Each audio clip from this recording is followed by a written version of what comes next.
என் பையன் மனோஜ் இந்த வீட்டு மேலே கடன் வாங்கி இந்த வீடே வந்து இப்போ ஜப்தி ஆகிற நிலைமையில இருக்கு. அதுக்கு எவ்வளோ லட்சங்கள் தேவை. முத்து, மீனா,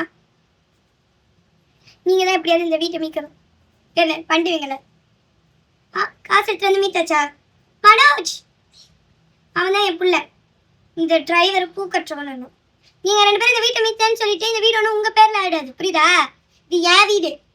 என் வீட்டில் தான் என் பையன் இருப்பான். மனோஜ்,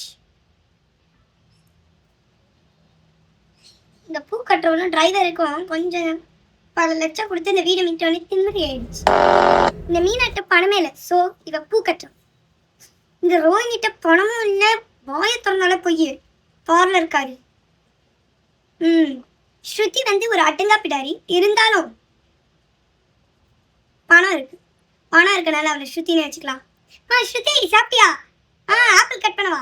மீனா ஆப்பிள் கட் பண்ணு. சும்மா உட்காந்துங்க. இருமா, ஆப்பிள் கட் பண்ணி எல்லாத்தையும் வித்துட்டு வா கூட.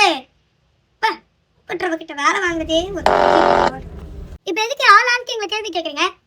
ஆமா, அந்த பூக்கட் மீனா, அந்த மீனோட நகையை அவளுக்கே தெரியாம ஜஸ்ட் அடை வச்சு மனோஜ்க்கு இது பண்ண. அது அடகு வச்சது அவன் திருப்பிட மாட்டானா? அவன் எவ்வளோ டிகிரி படிச்சிருக்கான். பேருக்கு பின்னாடி உன்னால சொல்லக்கூட முடியாத அளவுக்கு டிகிரி போகும். ஒரு ஜஸ்ட் ஒரு நகை எடுத்து மாற்றி வச்சு இது பண்ணதுக்கு இவ்வளோ பேச்சு.